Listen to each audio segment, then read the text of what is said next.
and many thanks for joining us. You're watching QTV Nightly News coming to you from our studios on Caribou Avenue with me, Answana Isonyase. First, here are the main news headlines.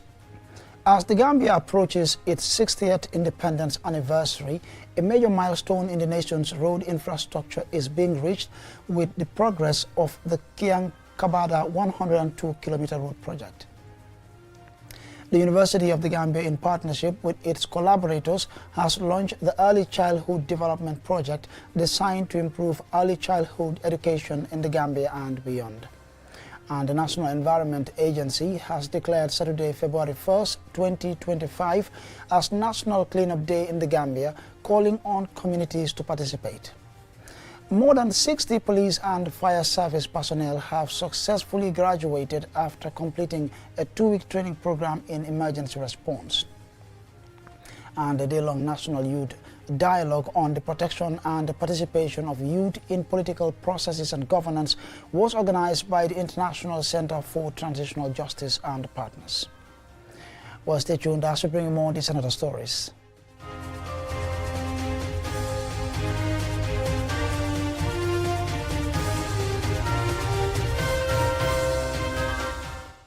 And now here's the news in detail. Now, in a significant step ahead of the Gambia's 60th independence anniversary, the long-awaited Kiang-Kabada 102-kilometer road is making significant headway as one of the country's biggest, longest and most ambitious government-funded road infrastructure projects. Usman Jata tells us more. Villages of Kiang-Kabada are witnessing a significant road infrastructure transformation for the first time since the Gambia attained independence in 1965. The ongoing road transformation is about to offer residents the chance to access better health services, educational opportunities, and more efficient government services. Babukar Sise is a resident of Kiang-Kabada, a beneficiary community of the 102-kilometer roads project. As a farmer like most natives of Kiang, Sise treks nearly 4 kilometers to get to his farm daily. But with the fast pace of the project, Babukar Sise's plight is about to be a distant memory.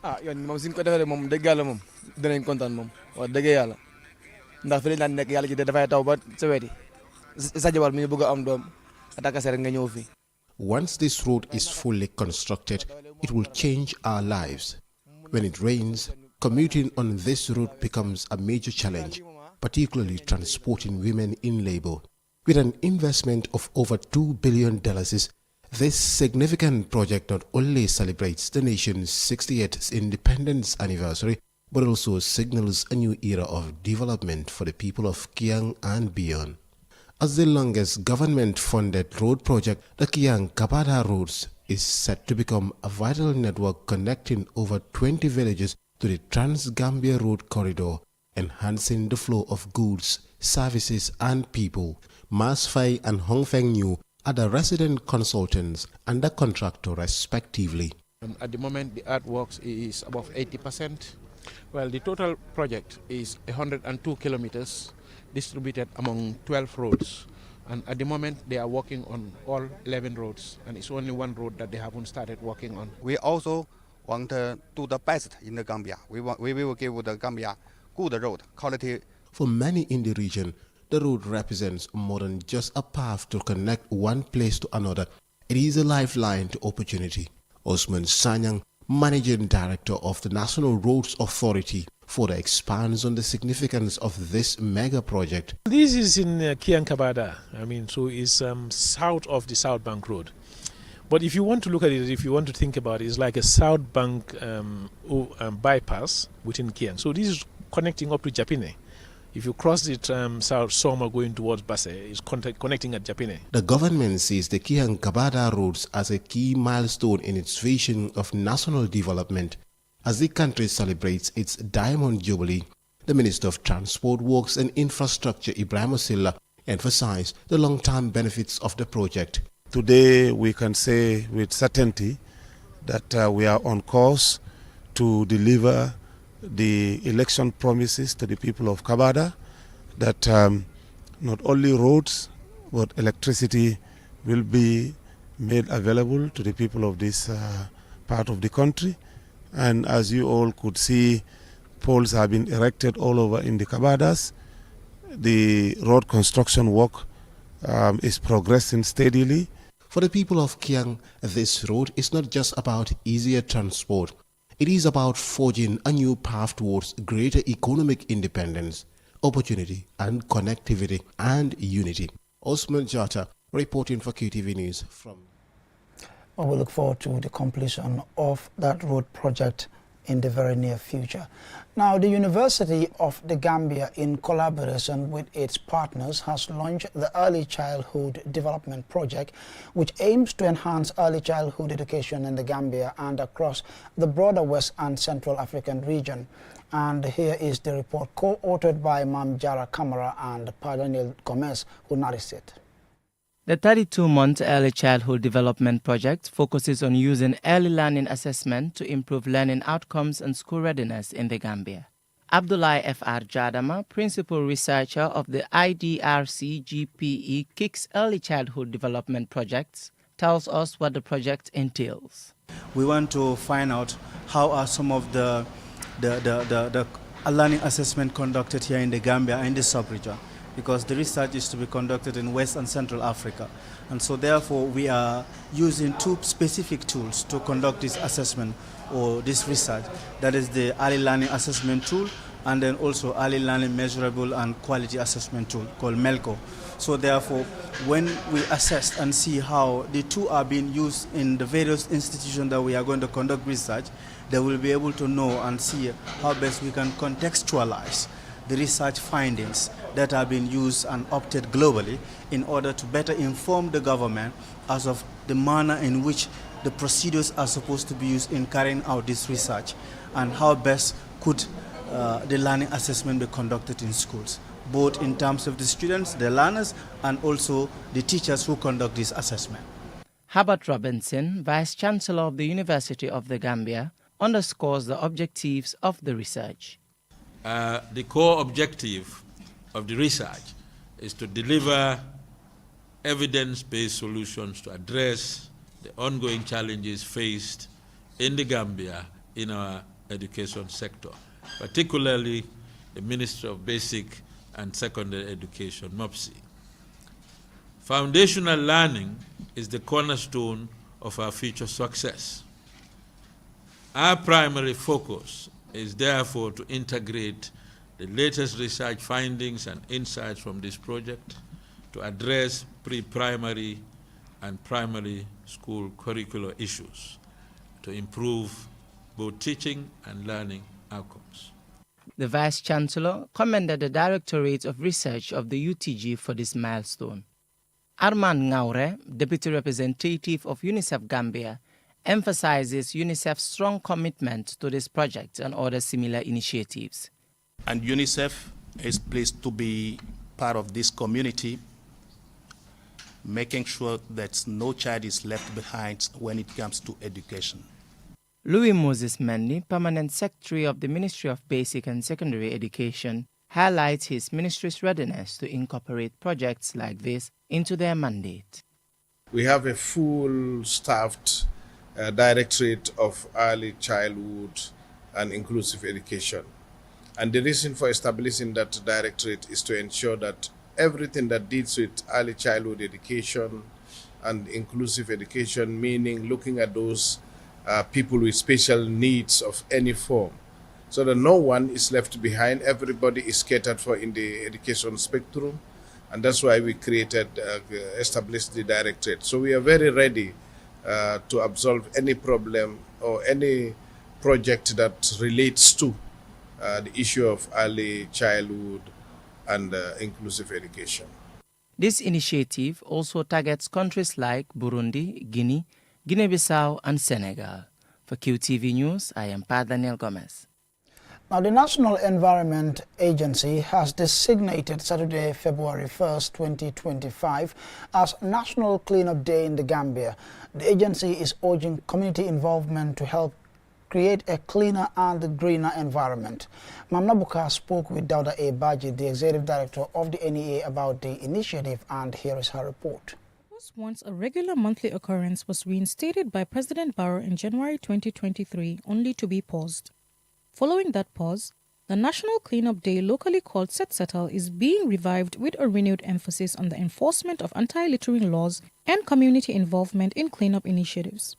The NEA is tasked with ensuring the nation's environmental sustainability and socio-economic development. To maximize participation, the cleanup event has been scheduled for Saturday, a non-working day, to encourage involvement from diverse communities across the Gambia. The 4-hour exercise will run from 9 a.m. to 1 p.m. While participation is voluntary, citizens and residents of the Gambia are being encouraged to take part in cleaning activities within their neighborhoods and public spaces. Dauda A. Baji is the Executive Director of the National Environment Agency. Looking at the situation of our country in terms of the amount of filth, amount of that waste that is around the country, it is important for us to embark on some of this national cleaning exercise to ensure that we remove this dirt that is affecting us and affecting our environment. So it is very important as an institution, through the support of the ministry and the executive, to ensure that we work together as Gambian and non-Gambians alike to ensure that we clean our environment for the benefit of all. The authorities say the National Cleanup Day will not be a public holiday. The NEA has a task force that has compiled a list of designated areas they plan to clean, where there will be vehicle restrictions should the need arise. Director Baji emphasizes that there are laws to prosecute those who violate anti-littering regulations. When the cleaning is over, the laws also are there to say that you should not mess up your environment. So if you mess up the environment, the laws are there to take its course, because we don't want to be cleaning.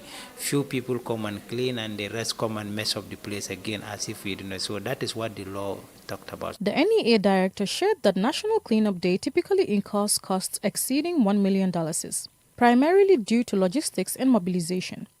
He also indicated that initial exercise would provide an insight into whether Setsetal will become a regular ongoing activity. So what we plan, we may see the efficacy of it and then ensure that at least either quarterly or every 2 months we start. But if people come to appreciate the thing, then you realize that you don't need people to come and do whatever they're supposed to do.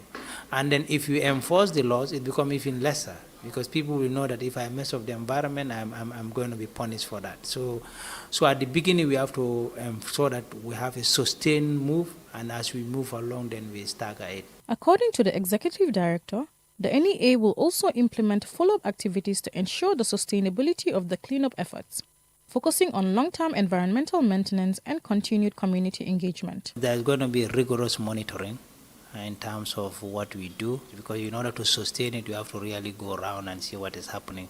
And thank God for the agency, we have almost all staff all over the country, and then those at any level they have to do their follow-up. But we will have what we call a rigorous monitoring mechanism to ensure that what is done is being sustained. And also, if we find some messes, then we use the law. The NEA are currently conducting a nationwide tour to raise awareness about National Cleanup Day, ensuring that no community or individual is left out. The agency believes that through collective action, the nation can build a cleaner, healthier environment for current and future generations. Mamna Bukar reporting for QTV News. And the report there by Mamna Bukar will lead us to the commercial break, but we will be right back.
The future is now. With QCell's 5G network, experience speeds like never before. With our new 5G Rocket Fixed Internet plan, get speeds from 10 Mbps to 100 Mbps. Your 5G-enabled devices. Walk into QCell headquarters to get one of our 5G routers and experience the true feeling of 5G. Only with QCell. QCell brings you the future. Tech, innovation, incredible speed. The future is now. For more information, call our customer care on 111. QCell, Sunyabus. We innovate, others follow. Terms and conditions apply.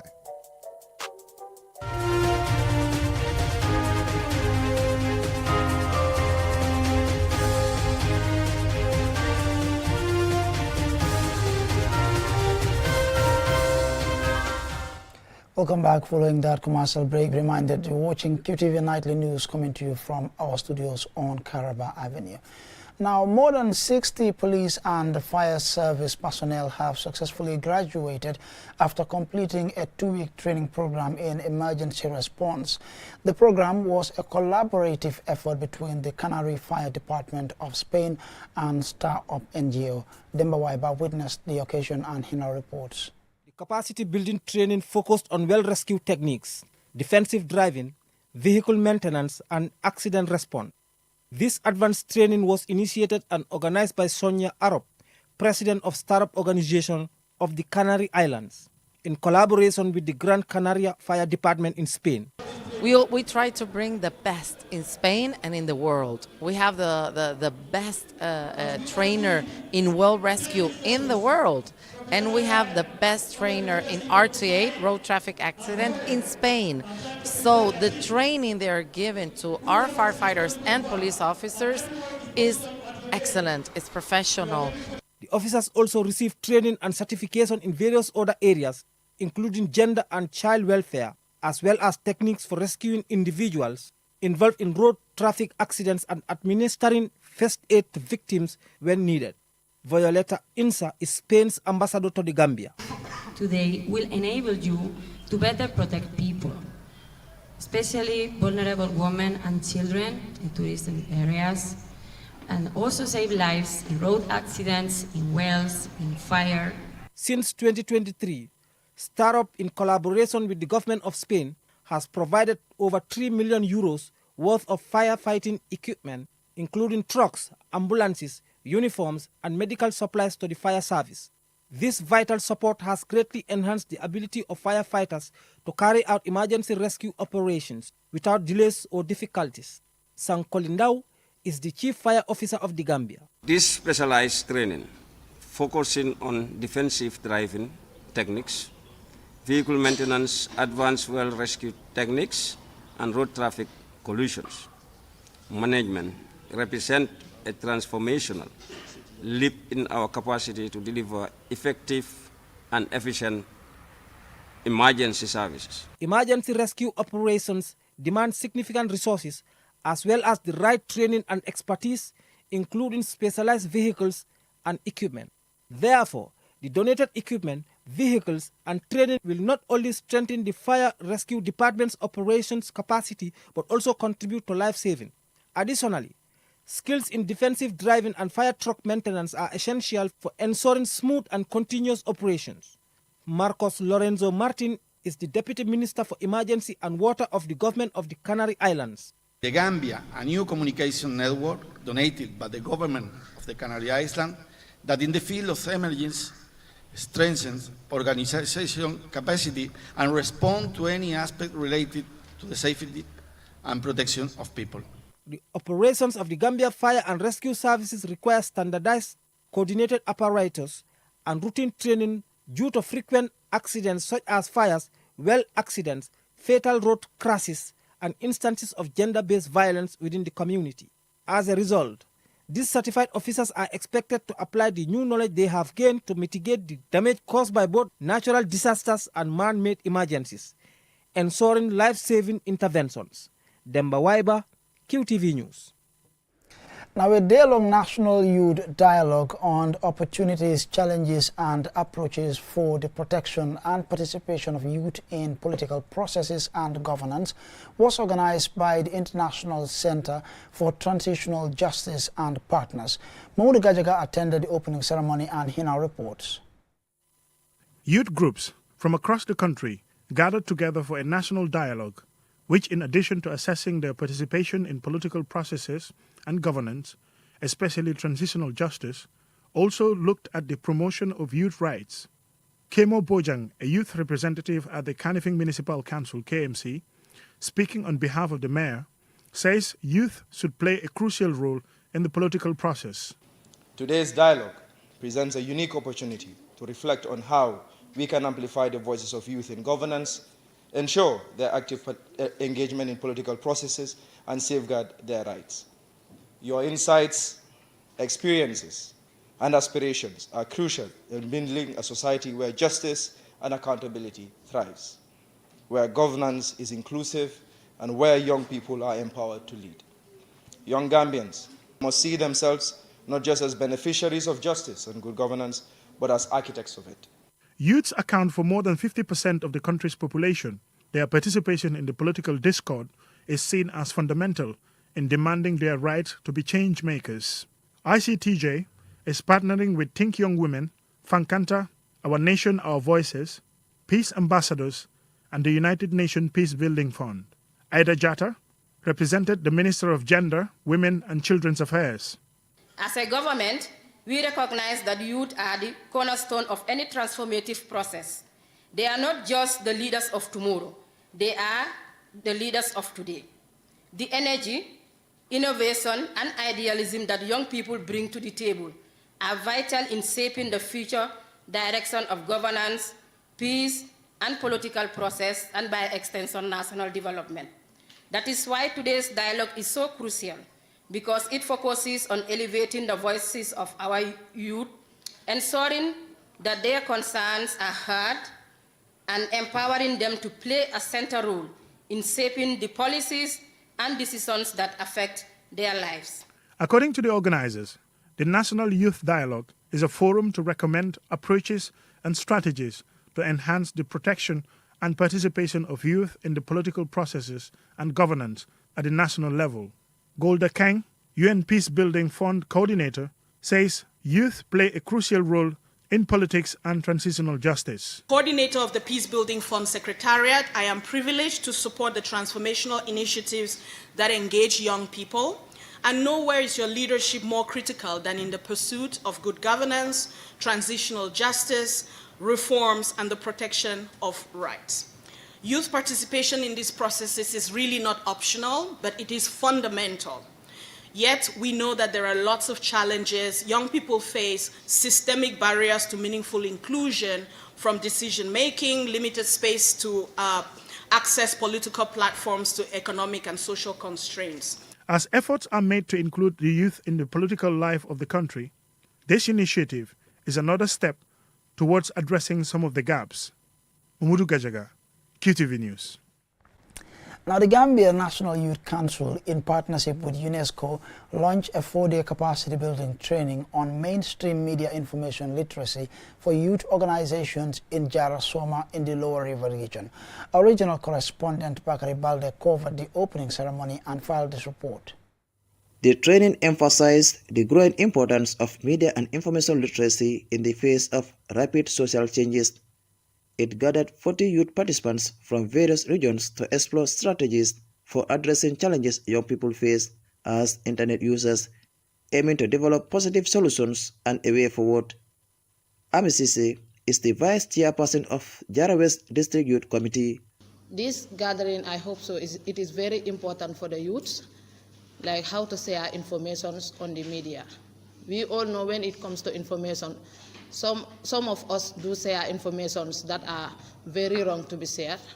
So I think attending this gathering will be very important for us to learn how to share information on the media and how to be very mindful when it comes to media.